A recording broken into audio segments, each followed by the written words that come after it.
പതിയെ പെയിൻ്റെ സ്റ്റേജ് മാറി മരവിപ്പിലേക്ക് വന്നു. എനിക്ക് കാല് ഫീൽ ചെയ്യാതായി. പിന്നെ പതിയെ എനിക്ക് ഈ സൈഡ് പാരലൈസ് സ്റ്റേജിലേക്ക് വന്നു. കാരണം എനിക്ക് ഈ കാല് അനങ്ങുന്നില്ല. ഞാൻ വിചാരിക്കുന്നുണ്ട് അനങ്ങുന്നുണ്ട്, പക്ഷെ എനിക്ക് അനങ്ങുന്നില്ല. നടക്കുമ്പം എനിക്ക് ബാലൻസ് ഇല്ലാതെ ഞാൻ വീഴുന്ന ഒരു സ്റ്റേജിലേക്കായി. അപ്പോഴാണ് ഞാൻ റിയലൈസ് ചെയ്യുന്നത് എന്തോ സീരിയസ് ആയിട്ട് എൻ്റെ ബോഡിയിൽ സംഭവിക്കുന്നുണ്ട്. അതുവരേക്കും ഞാനിത് ആരടുത്തും പറയുന്നില്ല. അത് കഴിഞ്ഞ് ഞാൻ മമ്മൂക്കയ്ക്ക് മെസ്സേജ് അയച്ചു. കാരണം എനിക്ക് വേറെ ആരോടും പറഞ്ഞില്ലെങ്കിലും ഞാൻ ഇങ്ങനൊരു ഇതിന് പോവുകയാണ്. ഇൻ കേസ് എനിക്ക് എന്തെങ്കിലും സംഭവിച്ചു കഴിഞ്ഞാൽ ഫസ്റ്റ് ഇക്ക് അറിയണം. അപ്പോൾ ആ സമയത്തൊക്കെ നമുക്ക് ഹോസ്റ്റൽ ഫീസ് അടയ്ക്കുക, മെസ് ഫീസ് അടയ്ക്കുക എന്നൊക്കെ പറയുന്നത് എനിക്ക് പേടി സ്വപ്നമാണ്. ഞാൻ പോയി ഫീസ് അടയ്ക്കാൻ ചെല്ലുമ്പോഴത്തേക്കും ഫീസ് അടച്ചല്ലോ. ഞാൻ ഫീസ് അടച്ചോ? ആരടച്ചു? ഇത് പൂജ വന്ന് അടച്ചിട്ട് പോയല്ലോ എന്ന് പറയും. അപ്പോഴാണ് എനിക്ക് ഓ മൈ ഗോഡ്, എനിക്ക് അന്നേരം എനിക്കൊന്നും പറയാനില്ല വാക്കുകൾ. കാരണം അവൾക്കറിയാം എൻ്റെ കയ്യിൽ കിട്ടുന്ന സംഭവത്തിൽ ഇത്രയ്ക്കൊക്കെ ഉള്ളൂ കഴിഞ്ഞു പോകാമെന്നുള്ളത്. ഞങ്ങൾ കുറേ നാളുകൾക്ക് ശേഷം വീണ്ടും കാണുക. എനിക്കറിയില്ല, ഞങ്ങൾ രണ്ടുപേരും അങ്ങോട്ട് ബ്രേക്ക് ഡൗൺ ആയി. അവൾ എന്നോട് ചോദിച്ചു, എന്നെ മണ്ഡപത്തിലേക്ക് നീ കൈ പിടിച്ച് കൊണ്ടുപോകാമോ എന്ന് ചോദിച്ചു. പൂജ ചോദിച്ചു. ഐ വാസ് ലൈക്ക്, എനിക്കതിന് നോ പറയാൻ പറ്റില്ല. വേറെ ആരെയാണ് അതിനെ ഏൽപ്പിച്ചിട്ടുള്ളത്, വേറെ ആർക്കെങ്കിലും ഇത് ബുദ്ധിമുട്ട്, അതൊന്നും നമ്മൾ ആ സമയത്ത് ചിന്തിക്കുന്നില്ല.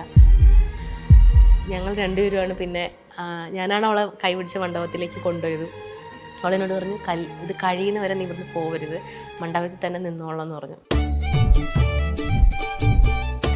ഇങ്ങനെ മഴ കാരണം ഞങ്ങളിങ്ങനെ വെയിറ്റ് ചെയ്ത് നിന്നപ്പോഴത്തേക്ക് ഈ കുതിര മഴയത്ത് നിന്നിട്ട് ഇങ്ങനെ കുടഞ്ഞിട്ട് ഇങ്ങനെ കാലുകൊണ്ട് ഇങ്ങനെ മണ്ണിങ്ങനെ തെറിപ്പിക്കുക.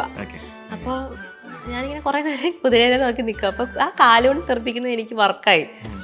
അപ്പോൾ കണക്ട് ചെയ്തിട്ടാണ് അങ്ങനെയാണ് ഇവരുടെ ഇൻട്രോ വൈഡ് ഇങ്ങനെ വരുമ്പോൾ തന്നെ ലില്ലിക്കുട്ടി സൈഡിൽ നിന്നിട്ട് ഈ കാലുകൊണ്ട് ഇങ്ങനെ കാണിക്കുന്നത്.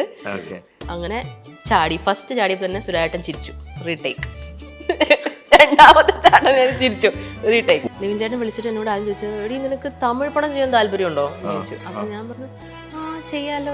എന്താണ്, ആരുടെയാണെന്ന് വെച്ച് പറഞ്ഞു, ഇങ്ങനെ പേരൻപിൻ ഡയറക്ടർ. ഞാൻ അപ്പം നീ കോർഡിനേറ്റ് ചെയ്യാനായിട്ട് എന്നോട് പറഞ്ഞു. ഞാൻ പറഞ്ഞു, ചേട്ടാ എവിടെയാണ്, ഏത് ഹോട്ടലിലാണ് വേണ്ടത്, തമിഴിൽ നിന്നൊരു ഡയറക്ടർ വരെയല്ലേ. എൻ്റെ പൊന്നു ഗ്രേസി, അത് തട്ടുകടയാണെങ്കിലും പുള്ളിക്ക് ഓക്കെ ആണെന്ന് പറഞ്ഞു. ഞാൻ പറഞ്ഞു ഉള്ളിലുണ്ട്, പക്ഷെ പുറത്തേക്ക് വരുന്ന കൂടെ അറിയാത്ത മുറി ഹിന്ദിയൊക്കെയാ, അങ്ങനെ ആണല്ലോ. തമിഴ് പറയാൻ വേണ്ടി പറഞ്ഞപ്പോ ഹിന്ദി എന്നാ ഹിന്ദി അറിയോ? അതുമില്ല. നമുക്ക് ചോദിച്ചു പോവാം. ഹലോ, ഹായ്, വെൽക്കം ടു ജിഞ്ച മീഡിയ. ചോദിച്ചു പോവാം. Grace Antony, hello. Thank you very much. ഇങ്ങനെ ഒറ്റയ്ക്ക് ഇൻഡിവിജ്വലി ഇന്റർവ്യൂ നമ്മൾ ചെയ്തിട്ട് കുറേയായി. അതെ. എന്താണ് വിശേഷങ്ങൾ? So happy. ലൈഫിന്റെ ഒരു എന്താ പറയാ വളർച്ച എന്ന് ഞാൻ ഭയങ്കരമായിട്ട് എൻജോയ് ചെയ്യുന്ന ഒരു മൊമെന്റ് ആണിത്.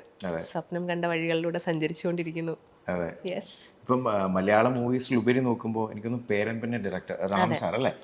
അതിലാണെങ്കിലും ക്യാരക്ടർ വാസ് ലൈക്ക് വേറൊരു പരിപാടി തന്നെയാണല്ലോ. ഇപ്പം പെട്ടെന്ന് ഇപ്പൊ അങ്ങനെ ഒരു കോൾ വന്നു, അല്ലെങ്കിൽ അതൊരു വലിയ പരിപാടി തന്നെയാണ്. കേട്ടപ്പോ വാട്ട് യു ഫെൽറ്റ്, അല്ലെങ്കിൽ അതും പേരൻപിന്റെ ഡയറക്ടർ തന്നെയാണ് അതിൽ ചെയ്യുന്നത്, വരുന്നത്. ഞാൻ ചട്ടമ്പിയുടെ പ്രൊമോഷന് വേണ്ടി കോഴിക്കോട് നിൽക്കുന്ന സമയത്താണ് എന്നെ നിവിൻ ചേട്ടൻ വിളിക്കുന്നത്. നിവിൻ ചേട്ടൻ വിളിച്ചിട്ട് എന്നോട് ആദ്യം ചോദിച്ചു, എടീ നിനക്ക് തമിഴ് പടം ചെയ്യാൻ താല്പര്യമുണ്ടോ എന്ന് ചോദിച്ചു. അപ്പം ഞാൻ പറഞ്ഞു ചെയ്യാലോ. എന്താണ്, ആരുടെയാണെന്ന് വെച്ച് പറഞ്ഞു, ഇങ്ങനെ പേരൻപിൻ ഡയറക്ടർ. ഞാൻ പറഞ്ഞു ചെയ്യാം. അപ്പം അദ്ദേഹം 7 കടൽ 7 മലൈ എന്ന് പറഞ്ഞിട്ട് ഒരു പടം സാറിൻ്റെ കഴിഞ്ഞിട്ടിരിക്കുകയാണ്. അത് ഇപ്പോൾ റിലീസായിട്ടില്ല, അതിപ്പോൾ ഫെസ്റ്റിവൽസിന് പൊയ്ക്കൊണ്ടിരിക്കുകയാണ്. അപ്പം നിനക്ക് ഇന്ന് വൈകിട്ട് വരാൻ പറ്റുമോ? ഞാൻ ചേട്ടൻ ഞാനിപ്പോൾ കോഴിക്കോടാണുള്ളത്, നാളെ എറണാകുളത്ത് എത്തും. ഓക്കെ, എന്നാൽ നാളെ തന്നെ മീറ്റിംഗ് നിങ്ങൾ ഫിക്സ് ചെയ്തിട്ട് നിങ്ങൾ മീറ്റ് ചെയ്യണം, നല്ല പരിപാടിയായി ഞാൻ കേട്ടപ്പോൾ എന്ന് പറഞ്ഞു. നിവിൻ ചേട്ടൻ്റെ ആ ഒരു കോൺഫിഡൻസിലാണ് ഞാൻ ഫസ്റ്റ് ചെല്ലുക. കാരണം നിവിൻ ചേട്ടനെ വിളിക്കുന്ന വെറുതെ ആവില്ലെന്ന് എനിക്ക് ഒരു ധൈര്യമുണ്ട്. അങ്ങനെ എന്നെ കനകത്തിലേക്കും വിളിച്ചത്. അപ്പോൾ ഞാൻ പിറ്റേ ദിവസം മീറ്റിംഗ്സ് എല്ലാം എനിക്ക് ടെൻഷൻ. കാരണം ആദ്യമായിട്ട് തമിഴിൽ നിന്നൊരു ഡയറക്ടർ നമ്മളെ മീറ്റ് ചെയ്യാൻ വേണ്ടി വരികയാണ്. എവിടെ മീറ്റ് ചെയ്യണം, എങ്ങനെ മീറ്റ് ചെയ്യണം ഒന്നും എനിക്കറിയില്ല. അപ്പം നീ കോർഡിനേറ്റ് ചെയ്യാനായിട്ട് എന്നോട് പറഞ്ഞു. ഞാൻ പറഞ്ഞു, ചേട്ടാ എവിടെയാണ്, ഏത് ഹോട്ടലിലാണ് വേണ്ടത്, തമിഴിൽ നിന്നൊരു ഡയറക്ടർ വരെയല്ലേ. ചേട്ടൻ പറഞ്ഞു, എടീ എവിടെയാണെങ്കിലും യാതൊരു കുഴപ്പമില്ല.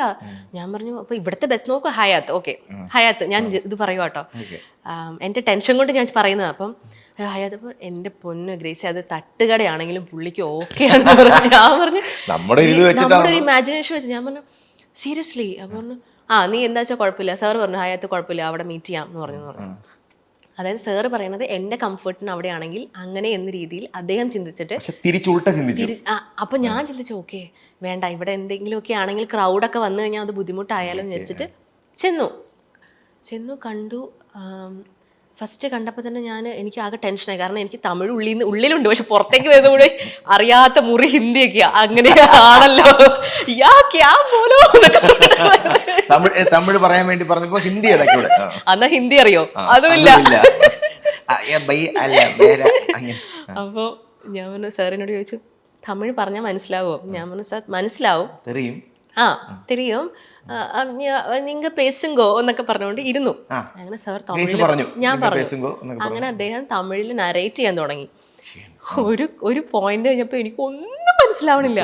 അപ്പം ഞാൻ പറഞ്ഞു സാറ് ഞാൻ പറയുന്നോണ്ടൊന്നും വിചാരിക്കരുത്, എനിക്ക് ഇംഗ്ലീഷിലൊന്ന് പറഞ്ഞു തരാമോ എന്ന് ചോദിച്ചു.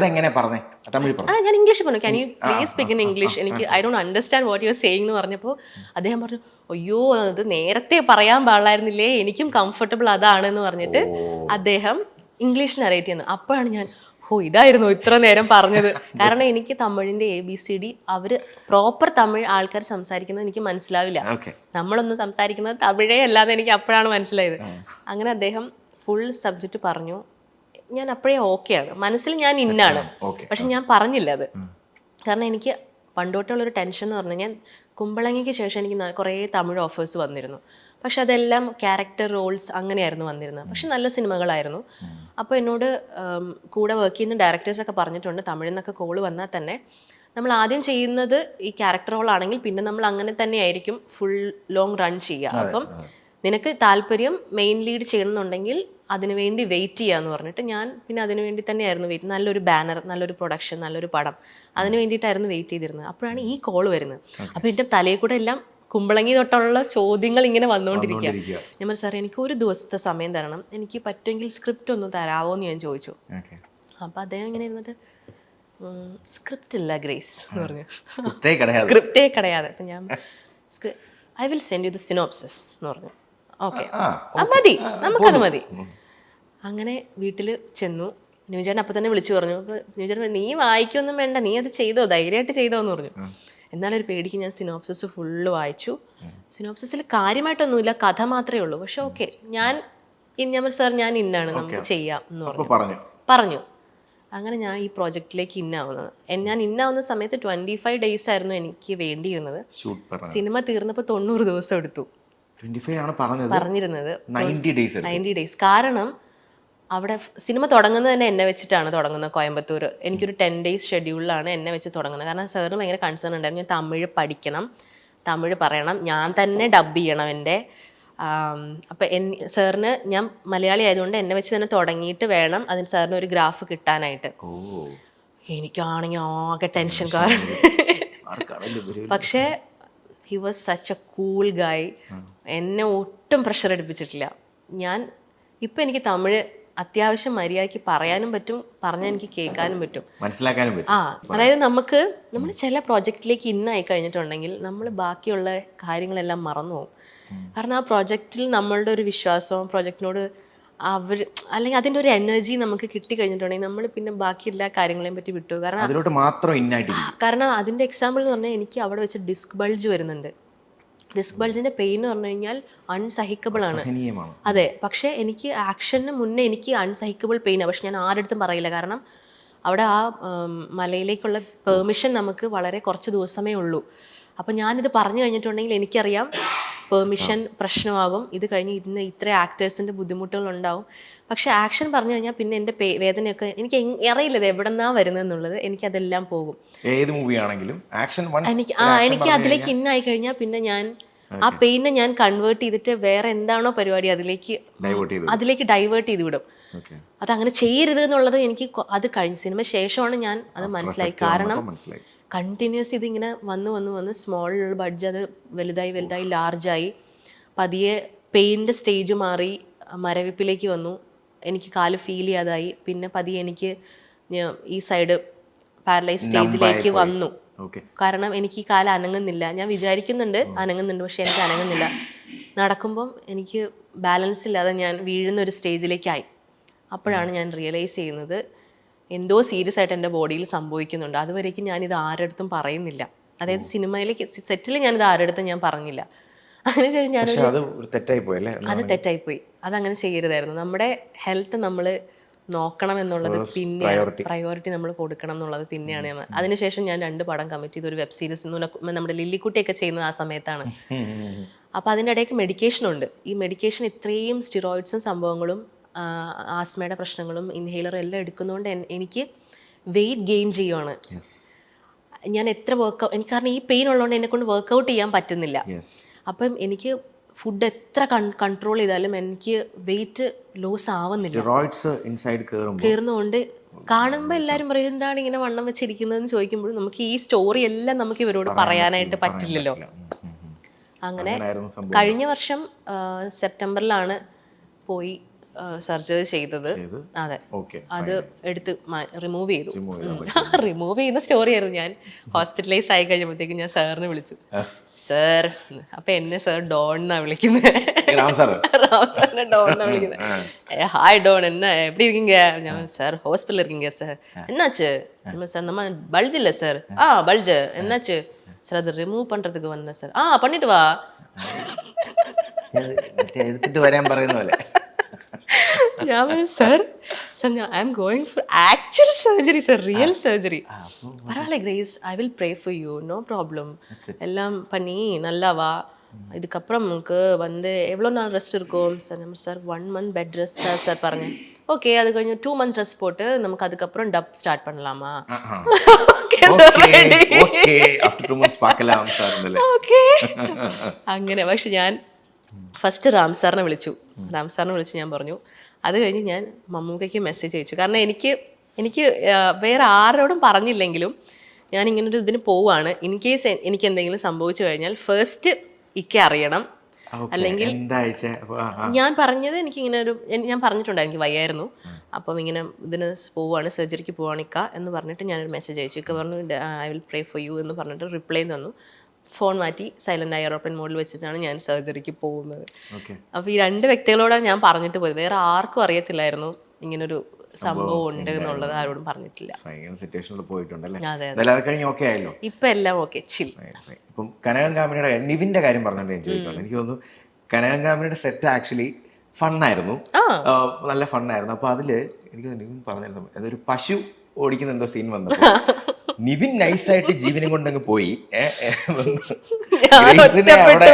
ഒറ്റപ്പെട്ടു ഗ്രേസിനെ അവിടെ നിർത്തിയിട്ട് അതെന്താ സംഭവം? അത് ആക്ച്വലി ഒരു സോങ് ഷൂട്ടായിരുന്നു. ആ സോങ് വന്നിട്ടില്ല. അപ്പോൾ സോങ് ഷൂട്ടിന് വേണ്ടി ഞങ്ങൾ മൂന്നാർ പോയതാ. അപ്പോൾ ആ ലൊക്കേഷൻ എന്ന് പറഞ്ഞിട്ടുണ്ടെങ്കിൽ ഒരു സൈഡ് ഫുൾ ക്യാമറ സെറ്റ് ചെയ്തിരിക്കുകയാണ്. ചെറിയൊരു, നമ്മൾ കണ്ടിട്ടില്ലേ ഇങ്ങനെ തേയിലത്തോട്ടങ്ങൾക്ക് നടുവിലുള്ള ഒരു വഴി, ഒരു കേർവ് പോലെ ഇരിക്കുന്ന ഒരു വഴി. അപ്പോൾ ഒരു സൈഡിൽ ക്യാമറ യൂണിറ്റ് എല്ലാവരും ക്രെയിനൊക്കെ വെച്ച് എല്ലാം സെറ്റായി, ക്രൗഡെല്ലാം ഒരു സൈഡിൽ. ഇപ്പുറ സൈഡിൽ കൂടെ ഇങ്ങനെ കേർവിൽ കൂടെ ഞങ്ങൾ രണ്ടുപേരും ലാ പാടിയൊക്കെ നടന്ന് ഇങ്ങനെ വരുന്നതാണ് ആക്ച്വൽ ഷോട്ട്. അങ്ങനെ ഞങ്ങൾ നടന്നു വരുമ്പോൾ ഞങ്ങൾക്ക് കാണാം ക്യാമറമാൻമാരുടെയും ഇവരുടെ എല്ലാം പുറകെ കൂടെ ഒരു പശു ഇങ്ങനെ നടന്ന് വരുന്ന കാണാം. അത് ആക്ച്വലി പുല്ലൊക്കെ നിന്ന് നോർമലി വരുമായിരുന്നു. കുറച്ച് പിന്നെ സ്പീഡ് കൂടാൻ തുടങ്ങി. അങ്ങനെ ഇതിങ്ങനെ ഓടി വന്നപ്പോൾ ഇവരെല്ലാവരും എന്ന് പറഞ്ഞ് ഈ ക്രൗഡെല്ലാം ഇതിനെ പേടിപ്പിച്ചപ്പോൾ ഈ പശു പുറകോട്ട് ഓടുന്നതിന് ഈ പശു ഇവരുടെ ഇടയിൽ കൂടെ ഇവരെല്ലാവരും നീങ്ങിക്കൊടുത്തു. അതായത് ഈ ക്രൗഡ് എല്ലാം കൂടെ സൗണ്ട് ഉണ്ട്. അപ്പൊ ഈ പശു വിചാരിച്ചു പശുവിനെ എന്തോ ആക്രമിക്കാൻ വേണ്ടി വന്നേക്കുമെന്ന് പറഞ്ഞുകൊണ്ട് ഈ പശു ഇവരുടെ നടുക്കൂടെ നേരെ, ഞങ്ങൾ ഇങ്ങനെ നിൽക്കുമല്ലേ, ഇപ്പുറ സൈഡിൽ ആരും ഇല്ലല്ലോ, പശു വിചാരിച്ചു ഈ സൈഡിൽ കൂടെ പോകാന്ന് പറഞ്ഞു. പശു ഞങ്ങൾക്ക് നേരെ ഷൂ എന്ന് പറഞ്ഞ് വരിക. നിവിൻ ചേട്ടൻ എന്നെ തള്ളിയൊരു സൈഡിലേക്ക് ഇട്ടിട്ട് നിവിൻ ചേട്ടൻ ഓടിക്കളഞ്ഞു. അപ്പൊ ഇപ്പുറ സൈഡിലേക്ക് ഇങ്ങനെ താഴ്ചയാണ്. അപ്പൊ എന്നെ ഇങ്ങനെ തള്ളിയപ്പോ ഞാൻ ഈ തേയിലയുടെ അതിൽ കൂടെ താഴേക്ക് വീണു. ആക്ച്വലി ഞാനിങ്ങനെ പോവാ, ഏതോ ഒരു കരങ്ങൾ എന്നെ പിടിച്ചു. ആരാന്ന് വെച്ചാൽ നിവിൻ ചേട്ടന്റെ അസിസ്റ്റന്റ് എന്നെ പിടിച്ചതാ. കാരണം ഞാൻ പിടിച്ചില്ലാതെ ഞാൻ താഴേക്ക് അങ്ങ് പോയേനെ. പശു എന്റെ കൂടെ ഉണ്ട്. കാരണം ഞാൻ എന്തായിരുന്നു ഇട്ടിരുന്നത്, എന്തോ റെഡ് കളറിലെ പോലത്തെ ഡ്രസ്സായിരുന്നു ഇട്ടിരുന്നത്. പക്ഷെ പിന്നെ പറയുന്നുണ്ട് അതൊന്നും ഒരു പ്രശ്നമല്ലെന്ന്. പക്ഷെ എൻ്റെ ഈ ബ്ലിങ്ക ഡ്രസ്സൊക്കെ കണ്ടപ്പോൾ പശുവിന് ചിലപ്പോൾ അട്രാക്ഷൻ തോന്നിയിട്ടുണ്ട്. നിവിൻ ചേട്ടൻ അത് കഴിഞ്ഞപ്പോഴത്തേക്കും അസിസ്റ്റന്റിനോട് ഇടടാ നീ ആരുടെ കൂടെ പണിയെടുക്കാൻ വന്നേക്കുന്നത്? പുള്ളി ഇങ്ങനെ അല്ല ചേട്ടാ, ചേട്ടനെ രക്ഷിക്കുന്നതിന് വരെ പുള്ളി വന്ന് എന്നെ പിടിച്ചത്. പക്ഷെ പിടിച്ചതിന് വേറെ കാരണമുണ്ട്. കാരണം താഴേക്ക് അത്രയും സ്ലോപ്പ് ആയതുകൊണ്ട് ഞാൻ വീണായിരുന്നെങ്കിൽ അത് വേറെ സീനായേനെ, വേറെ കാര്യം. പക്ഷെ അന്നേരം ഈ നമുക്ക് മൃഗങ്ങൾ നമ്മൾ അറ്റാക്ക് ചെയ്യാൻ വരുമ്പോൾ നമുക്ക് എന്താ ചെയ്യേണ്ടതെന്ന് അറിയില്ലല്ലോ വെപ്രാളത്തില്.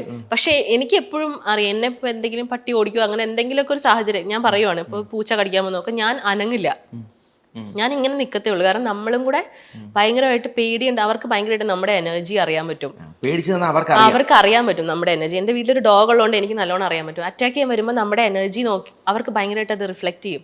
അപ്പോൾ ഞാൻ കടിക്കാൻ വന്നാലും ഒക്കെ ഞാൻ ഇങ്ങനെ കട്ടയ്ക്ക് നിൽക്കത്തേ ഉള്ളൂ. അപ്പോൾ ഇതുങ്ങൾ വന്ന് കുറച്ചിട്ട് കുറച്ച് കഴിയുമ്പോൾ നിങ്ങൾ അങ്ങ് പൊക്കോളും, പ്രശ്നമില്ല. അപ്പോൾ പശു വന്നപ്പോഴും ഞാനിങ്ങനെ അരങ്ങല്ലേ ആരും അനങ്ങല്ലേ ആരും അനങ്ങല്ലേ കുറച്ച് വെക്കുമ്പോൾ ഞാൻ അങ്ങ് പോകും.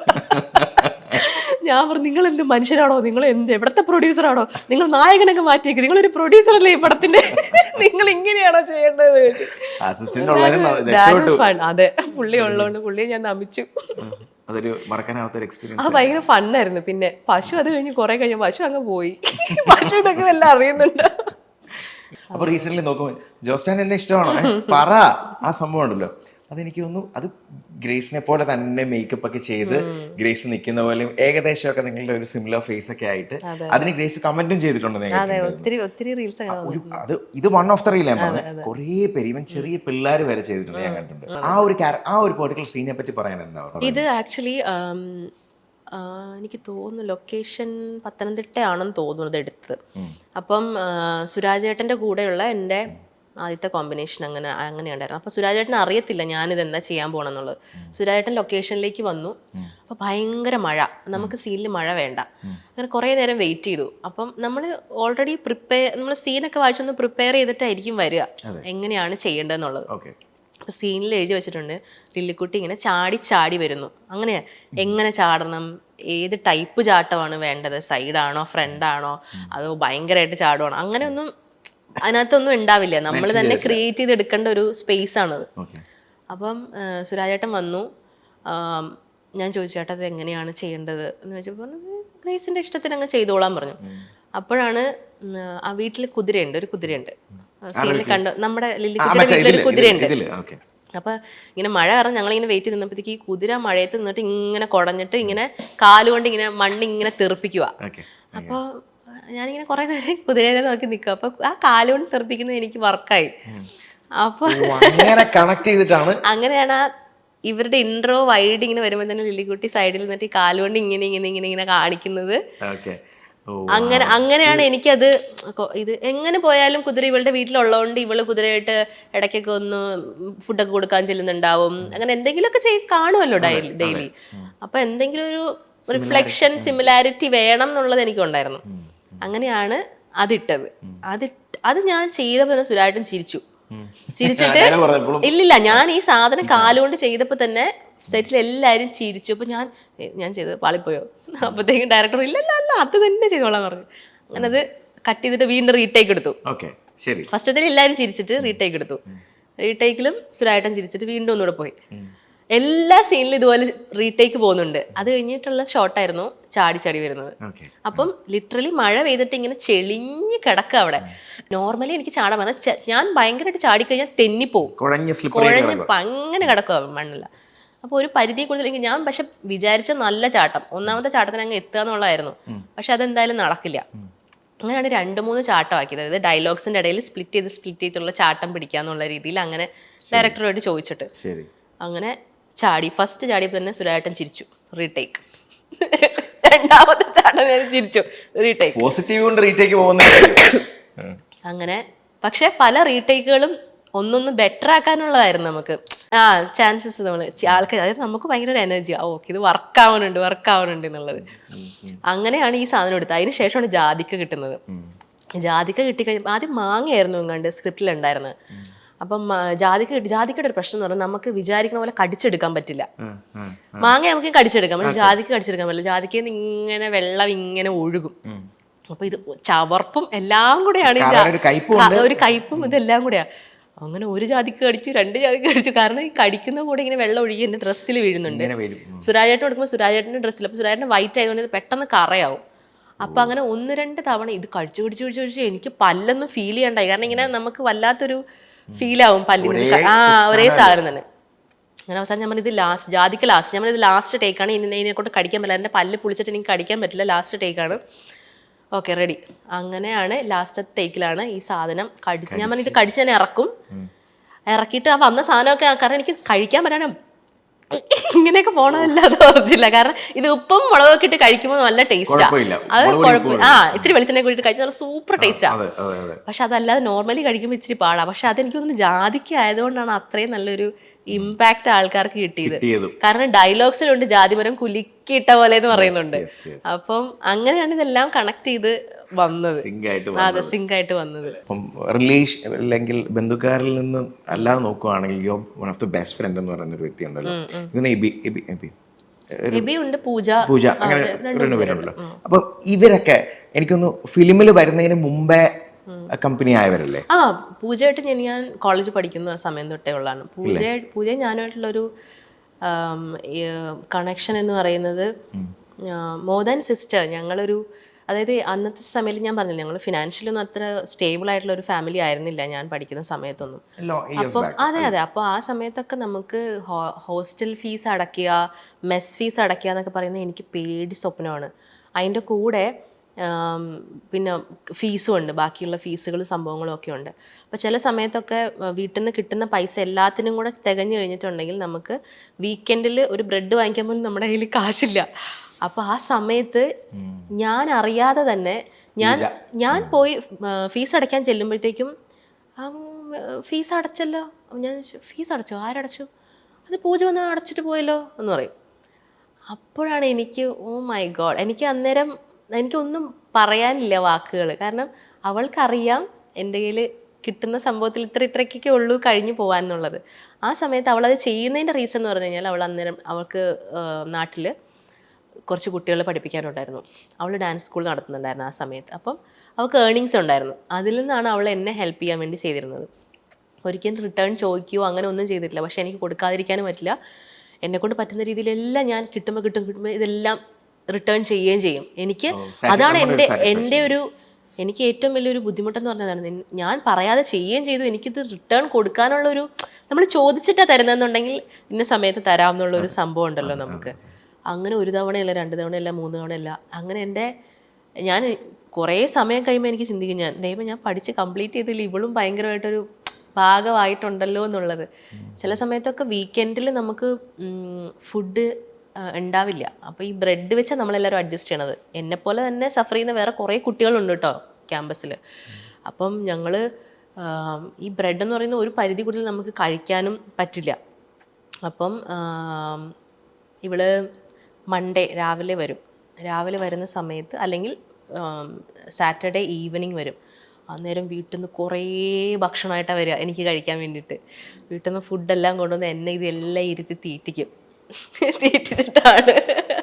അപ്പോൾ എനിക്ക് പൂജ എന്ന് പറയുമ്പോൾ എനിക്കറിയില്ല, അവളുടെ കല്യാണം ഇപ്പോൾ റീസെൻ്റ്ലി കഴിഞ്ഞു. ഞാൻ എൻ്റെ കല്യാണത്തിന് ഞാൻ ചോദിച്ചു, ദൈവമേ നീ കല്യാണം കഴിച്ചു, നീ എന്തിനാ കല്യാണം കഴിച്ചത്? നമുക്ക് വിശ്വസിക്കാൻ പറ്റില്ല. നമ്മുടെ കൂടെ വളർന്നു വന്നിട്ടുള്ള കുറച്ച് ആൾക്കാരിൽ നമുക്ക് എന്ന് വെച്ചാൽ എല്ലാ ദിവസവും വിളിക്കുന്ന കൈൻഡ് ഓഫ് സൗഹൃദങ്ങളല്ല അത്.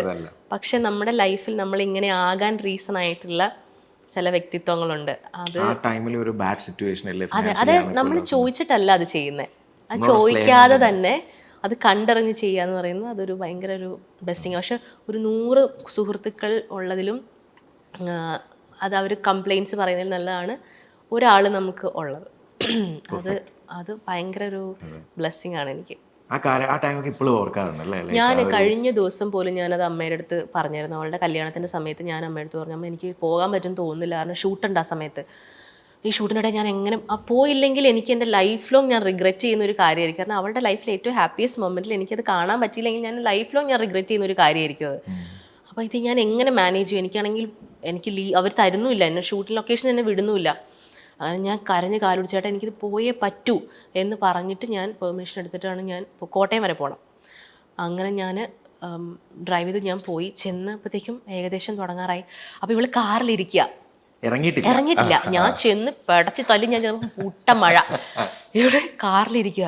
അപ്പോൾ ഞാൻ ഇങ്ങനെ നോക്കിയപ്പോൾ ആരും ഇല്ല. അപ്പോൾ ഇവള് കാറിങ്ങനെ ടെൻഷൻ അടിച്ചിരിക്കുക. അവളുടെ സൈഡിൽ കുറേ കുട്ടികളൊക്കെ ഇങ്ങനെ നിൽക്കുന്നേ ഉള്ളൂ. ഞാൻ ചെന്ന് കഴിഞ്ഞപ്പോഴത്തേക്ക് ഇവളെ ഇന്നിങ്ങനെ നോക്കി, ഞാൻ ഇവളെ ഇങ്ങനെ നോക്കി. ഞങ്ങൾ കുറേ നാളുകൾക്ക് ശേഷം വീണ്ടും കാണുക. എനിക്കറിയില്ല, ഞങ്ങൾ രണ്ടുപേരും അങ്ങോട്ട് ബ്രേക്ക് ഡൗൺ ആയി. അവൾ എന്നോട് ചോദിച്ചു, എന്നെ മണ്ഡപത്തിലേക്ക് നീ കൈ പിടിച്ച് കൊണ്ടുപോകാമോ എന്ന് ചോദിച്ചു. പൂജ ചോദിച്ചു. ഐ വാസ് ലൈക്ക്, എനിക്കതിന് നോ പറയാൻ പറ്റില്ല. വേറെ ആരെയാണ് അതിനെ ഏൽപ്പിച്ചിട്ടുള്ളത്, വേറെ ആർക്കെങ്കിലും ഇത് ബുദ്ധിമുട്ട്, അതൊന്നും നമ്മൾ ആ സമയത്ത് ചിന്തിക്കുന്നില്ല. ഞങ്ങൾ രണ്ടുപേരുമാണ് പിന്നെ ഞാനാണ് അവളെ കൈപിടിച്ച മണ്ഡപത്തിലേക്ക് കൊണ്ടുപോയതും. അവളെന്നോട് പറഞ്ഞു, ഇത് കഴിയുന്നവരെ നീ ഇവിടുന്ന് പോവരുത്, മണ്ഡപത്തിൽ തന്നെ നിന്നോളാം എന്ന് പറഞ്ഞു. ഞാൻ അവിടെ തന്നെ നിന്നു. ഞാൻ വേറെ ഒരു ഫംഗ്ഷനും ഈ പറഞ്ഞ പോലെ അങ്ങനെ പോവാറുമില്ല, എന്നെ കൊണ്ട് നിൽക്കാനും പറ്റില്ല. പക്ഷേ എനിക്ക് അവിടെ നിന്നേ പറ്റൂ. കാരണം എൻ്റെ ഏറ്റവും അടുത്തൊരു സുഹൃത്ത്, അങ്ങനെ അവളുടെ ഒരു ലൈഫിൽ ഏറ്റവും ഹാപ്പിയസ്റ്റ് മൊമെൻറ്റ് എനിക്ക് നേരിട്ട് അങ്ങനെ നിന്ന് വിറ്റ്നസ് ചെയ്യാൻ പറ്റുന്നത്. കല്യാണം കഴിഞ്ഞപ്പോഴത്തേക്കും ഞാൻ അപ്പം തന്നെ പയ്യനോട് പറഞ്ഞു, എൻ്റെ കൊച്ചിനെ കണ്ട തന്നിടുന്നത് മര്യാദക്ക് നോക്കിക്കോളാം എന്ന് പറഞ്ഞു. അതെ, വരേണ്ട വരെ. പൂജ ഇപ്പൊ ദുബായിലാണ്. അതെ അതെ. പൂജ വിളിച്ചാൽ കിട്ടുമോ? ഞാൻ ചോദിച്ചതാണ്. പക്ഷേ ചിലപ്പോൾ ക്ലാസ് അങ്ങനെ. അതെ അതെ, അവിടുത്തെ ടൈമും കാര്യങ്ങളും നമുക്ക് വിളിച്ചു ചോദിക്കായിരുന്നു, എന്താണ് പറയാനുള്ളത് ഈ അവസരത്തിൽ, താങ്കളുടെ ഉറ്റ സുഹൃത്തിനെ പറ്റി എന്താണ് പറയാനുള്ളത് അല്ലേ? അവൾക്ക് എപ്പോഴും നല്ലത് മാത്രമേ പറയാനുണ്ടാവുള്ളൂ. മാറ്റി നിർത്തി സംസാരിച്ചാൽ മാത്രമേ മോശം പറയുള്ളൂ. പറയും. അയ്യോ, ചില സമയത്തൊക്കെ മുഖത്ത് നോക്കി ഓരോന്ന് കാരണം അവൾ കാണുമ്പോൾ ചോട്ടയാ, ഭയങ്കര ചോട്ടയാണ്. പക്ഷെ ഈ എടുത്തടിച്ച് പോലെ പറയുന്ന ഒരു ടീമിൽപ്പെട്ട ഒരാളാണ്. സ്ട്രെയിറ്റ് ആണ് ഭയങ്കര. അപ്പം ഞങ്ങൾ ഇടയ്ക്ക് ക്യാമ്പസിൽ കൂടെ നടന്നു പോകുമ്പോൾ ചില പയ്യന്മാരൊക്കെ ഇങ്ങനെ നിന്ന് ചൂളടിയും കമന്റ് അടിയൊക്കെ ഉണ്ടാവുമല്ലോ. ഇവളുടെ റെസ്പോൺസ് എന്ന് പറയുന്നത് നമ്മുടെ ഈ ലേഡി ബൈജു ചേട്ടനാ. അതായത് ഈ തഗ്ഗിന്റെ ലേഡി വേർഷനാണ് പുള്ളിക്കാരി, ഫീമെയിൽ വേർഷൻ ഓഫ് തഗ്. അങ്ങനെ പുള്ളിക്കാരി, അതുപോലെ പുള്ളിക്കാരുടെ കാര്യം പറയുകയാണെങ്കിൽ ഒരു രക്ഷയില്ല. അത് വേറൊരു ഹിസ്റ്ററി ആയിട്ട് നമുക്ക് കൊണ്ടുവേണ്ടി വരും. അപ്പൊ അതുകൊണ്ട് ഇവിടെ നിർത്താം. ഇല്ല, ഇവിടെ ഇല്ല ആള്.